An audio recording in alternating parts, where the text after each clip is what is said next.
సుహాసిని నా కళ్ళ ముందు ప్రియదర్శిని రూపంలో ఉంది కాబట్టి. ప్రియదర్శిని రూపంలో సుహాసిని రాలేదు, తన పేరే Priyadarshini. Happy birthday Suhasini. Thank you. ఎక్కడైనా మనిషికి మనిషికి దగ్గర పోలికలుంటాయి, కానీ అచ్చం అలాగే ఉండరు కదా. పైగా ఇంట్లో ప్రియదర్శినికి నాకు ఏమిష్టం లేదు అని ఎలా తెలుస్తున్నాయి? ఆఖరికి నాకు మష్రూమ్ కర్రీ పడదు అని ఇంట్లో ఉన్న ప్రియదర్శినికి ఎలా తెలుసు? ఏదడిగినా భూమి చెప్పింది అని చెప్పి తను తప్పించుకుంటుంది. ప్రియదర్శిని కాదు, ఖచ్చితంగా నా సుహాసినియే. ఎలా అయినా తను ఎవరో కనిపెట్టాలి. తనే నా సుహాసిని అని రుజువు చేయాలి. అమ్మా నాన్న లేరా? ఎక్కడికెళ్ళారమ్మా? ప్రియదర్శిని ఆంటీని తీసుకుని హాస్పిటల్కి వెళ్ళారు. అదే అన్నయ్య, మేము రెగ్యులర్గా భూమిని చూపించడానికి తీసుకొస్తాం కదా, ఆ హాస్పిటల్లోనే ఉన్నాం.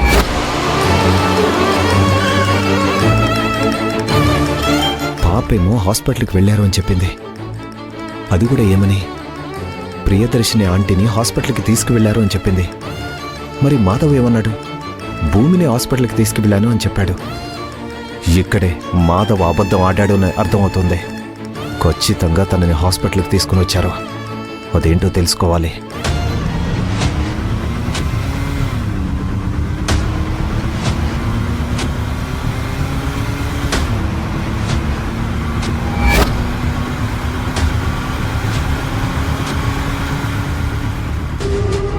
Thank you madam.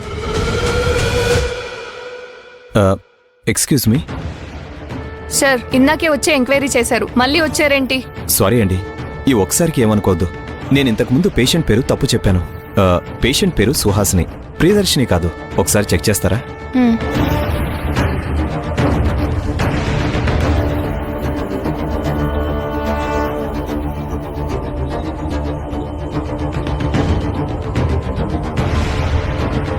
అవును సార్, సుహాసిని అనే పేరుతో ఒక పేషెంట్ అడ్మిట్ అయ్యారు. మరి వాళ్ళు ఎక్కడున్నారు? రూమ్ నెంబర్ ఎంతో చూసి చెప్తారా? సార్, వాళ్ళు ఇంతకు ముందే డిశ్చార్జ్ అయ్యి వెళ్ళిపోయారు. అవునా? థ్యాంక్ యూ సో మచ్ అండి.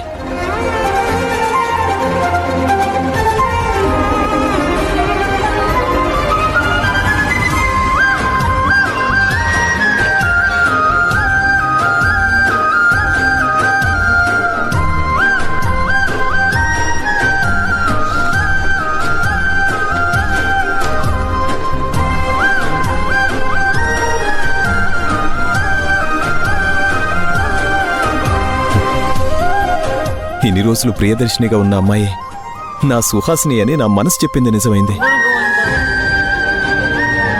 వస్తున్న సుహాసిని, నువ్వే నా సుహాసిని అనే రహస్యం తెలిసిపోయిందని చెప్పడానికి వస్తున్నాను.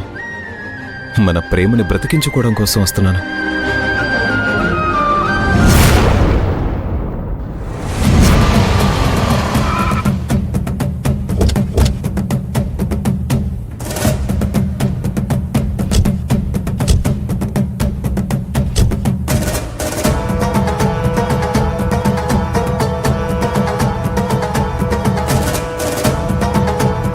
అందరూ కలిసి ఎక్కడికి వెళ్లారు? నాతో కనీసం ఒక్క మాట కూడా చెప్పలేదు. ఉన్నట్టుండి ఎటు వెళ్ళిపోయారా, ఏమైపోయారా అని నేను ఇందాకటి నుంచి కంగారు పడుతున్నాను.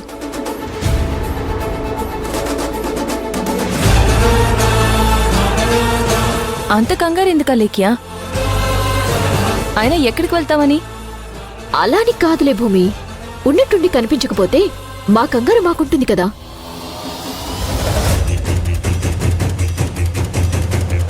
అవునవును, పాపం తనకెంత కంగారో. వద్దమ్మా, అంత కంగారు పడద్దు. నువ్వు కంగారు పడితే మాకు కంగారు ఎక్కువవుతుంది. అదేంటన్నయ్య అలా అంటారు? మన మనుషులు కనిపించకపోతే నా కాకపోతే ఇంకెవరికుంటుంది కంగారు? అందులోనూ ఇలా అందరూ కలిసి ఎప్పుడు బయటికి వెళ్లరు కదా. వెళ్లాల్సినప్పుడు వెళ్ళాలి కదా. ఎప్పుడూ ఒకేలా ఉండడం కుదరదు కదా లేఖ్యా. సర్లే, ఇంతకీ ఎక్కడికి వెళ్ళినట్టు?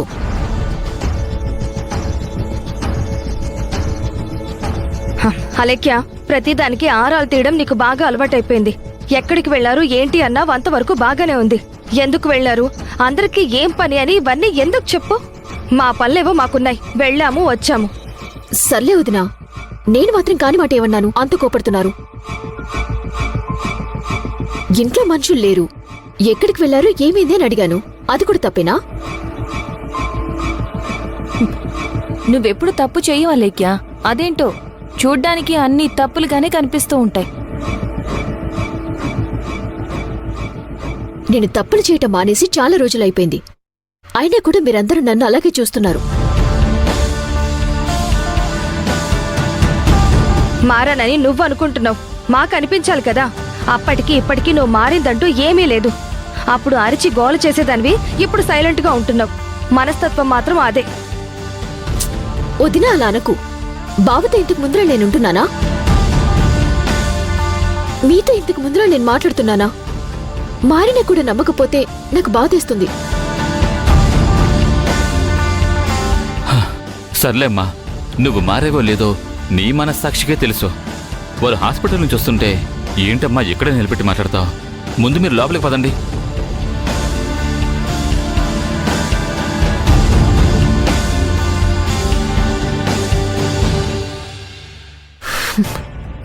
నన్ను అపార్థం చేసుకోవడం బాగా అలవాటైపోయింది.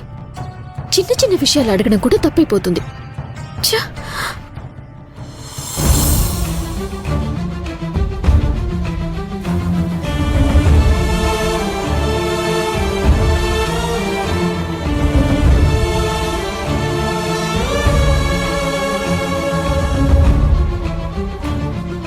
కృష్ణ, నీకేం చెప్పాను, ఏం చేసావు?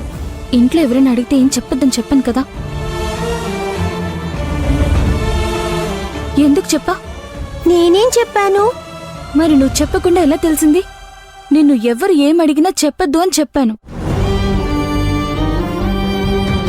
నీ పాటికి నువ్వు చెప్పేశావు. దానివల్ల ఎన్ని సమస్యలు వస్తాయి నీకు తెలుసా? నేనొక మాట చెప్పానంటే ఎందుకు చెప్పానో ఏంటి అని అర్థం చేసుకోవా?